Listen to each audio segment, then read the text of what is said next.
dengan sadar bahwa kita juga seperti Petrus kadang-kadang mengkhianati Yesus, kadang-kadang menyangkalnya, tetapi sekarang Dia mengundang kita, Dia mendampingi kita, Dia meminta supaya kita menjadi yang mencintainya, dan kabar baik itu disampaikan kepada orang lain.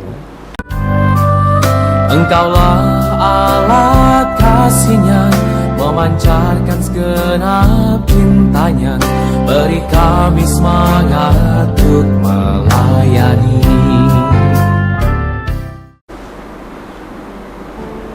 Saudara-saudari yang terkasih, sekarang Jumat dalam oktav Paskah, dan sebenarnya kita lanjutkan meditasi dari kemarin karena situasinya dalam Injil dan dalam bacaan pertama mirip. Kalau murid dari Emmaus kembali ke desanya, ke kampung mereka karena putus asa, Petrus mau kembali menjadi penjala ikan, padahal sudah dipanggil oleh Yesus untuk menjadi penjala manusia. Dia tidak lagi merasa terpanggil, dan kawan-kawannya ikut juga. Selesailah seolah-olah bertemu dengan Yesus, hidup dengan Dia selama 2 atau 3 tahun. Wah, ini hanya suatu kebetulan, sekarang kembali kepada hidup biasa. Dan ini godaan kita semua orang Katolik, godaan kita, walaupun sudah dibaptis, sudah dalam diri Yesus, ikut dalam kematiannya untuk ikut dalam kebangkitannya. Sesudah itu ya pulang dari misa atau pulang dari upacara apapun, kembali ke hidup yang biasa. Tidak ada yang sungguh-sungguh berubah. Dan tentunya kita lihat dalam Injil dari Yohanes itu bab 21 bahwa justru hidup biasa menjadi kosong. Petrus, orang yang kerjanya menjala ikan, yang tahu semua latar belakang dari kerja itu, sepanjang malam kerja dan tidak tangkap apapun. Kalau kita justru mau hidup ala kadarnya, apapun pengetahuan, bakat kita, dan semua kemampuan kita, tidak akan ada hasil. Dan waktu justru Yesus yang belum mereka kenal, yang belum mereka tahu itu Yesus, waktu Yesus menyapa mereka, "Anak-anak, ada ikankah?" Mereka terpaksa jawab, "Tidak ada." Kosong. Maka waktu itu seperti di jalan di Emmaus, sekarang di Danau Galilea, Yesus masuk dalam dunia mereka. Tidak mempersalahkan mereka, tidak berkata kamu bodoh, tidak. Dia berkata, lemparkan jala lagi, coba lagi.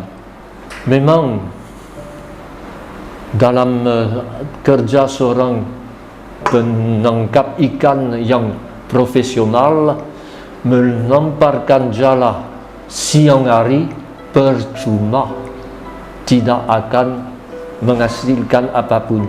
Tetapi justru karena mengerjakan itu atas perintah orang yang belum mereka tahu siapa, dengan mengambil risiko melaksanakan sesuatu yang tidak masuk akal, dapatlah mereka menangkap ikan berlimpah-limpah, begitu banyak. Dan waktu itu bukan Petrus yang mengerti, sekali lagi murid yang dikasihi oleh Yesus yang mengerti.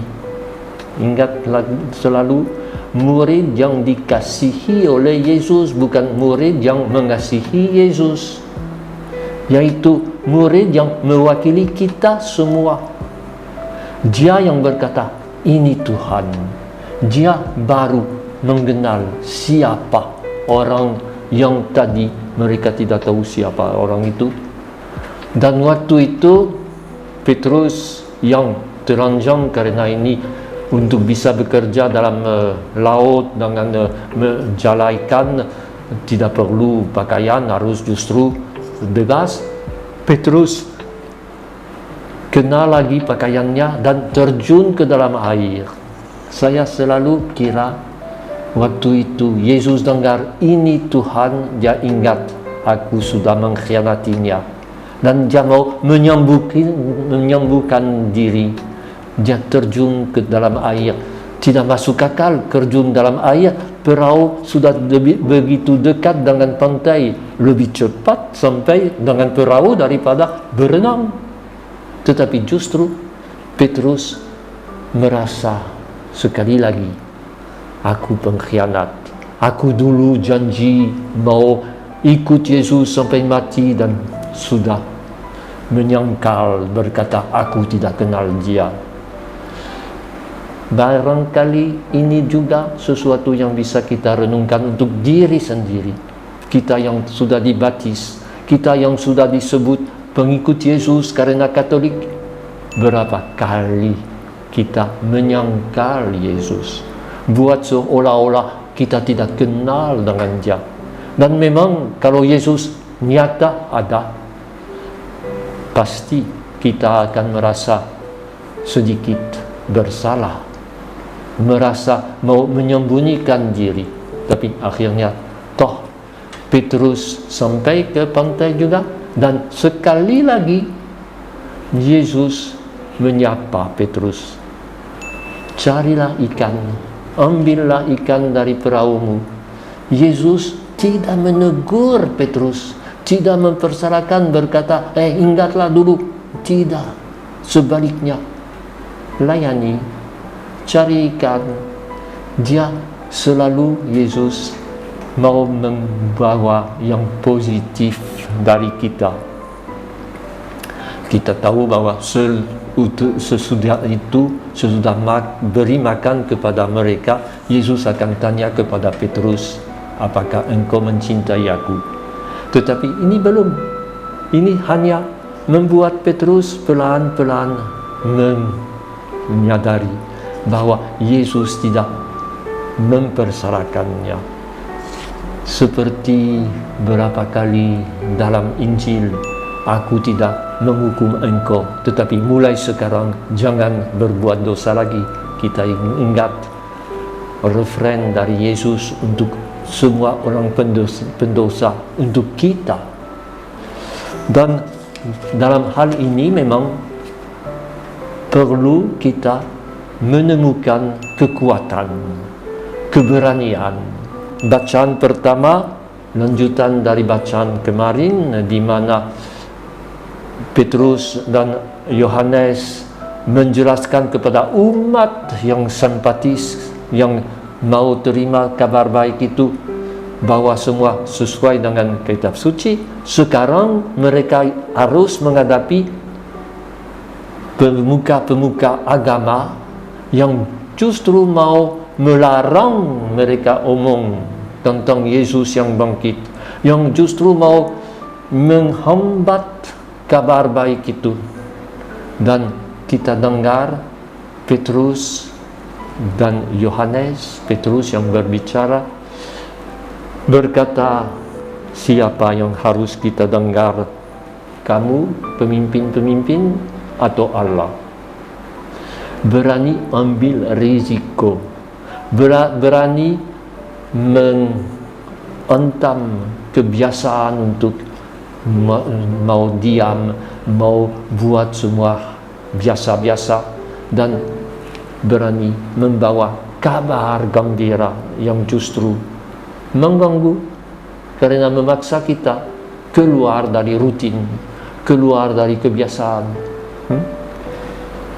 Dan waktu itu tentunya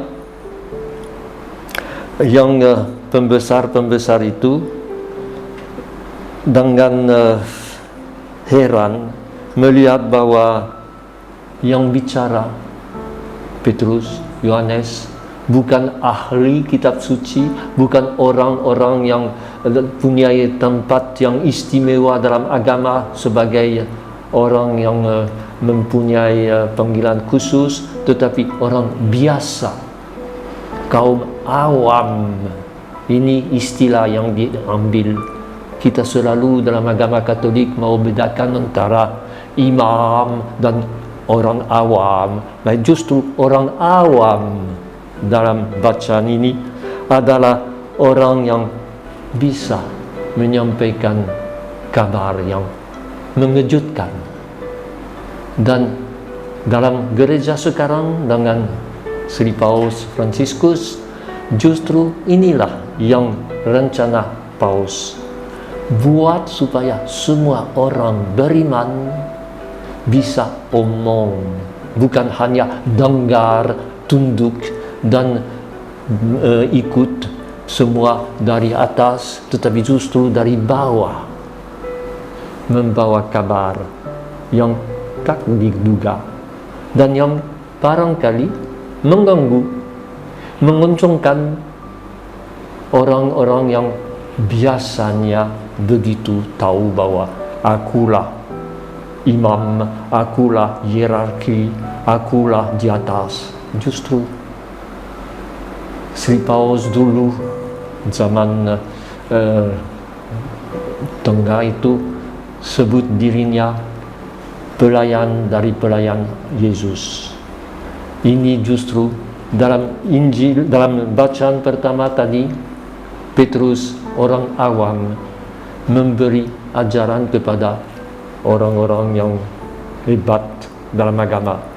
Kita juga coba semua mengucapkan iman kita.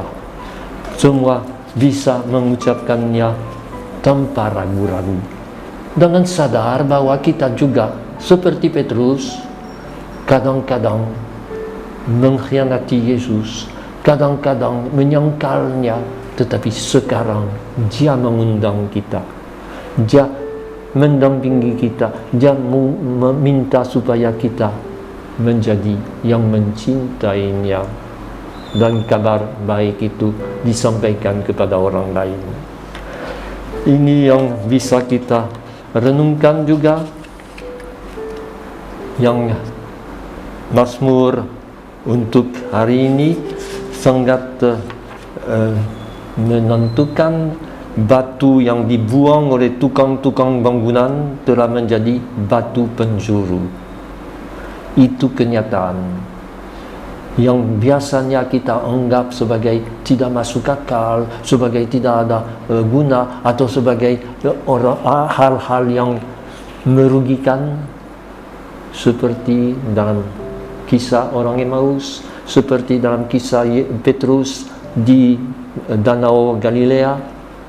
Inilah tempatnya di mana Yesus mau kita temu dengan Dia dan membaharui iman kita, membuat kita sungguh-sungguh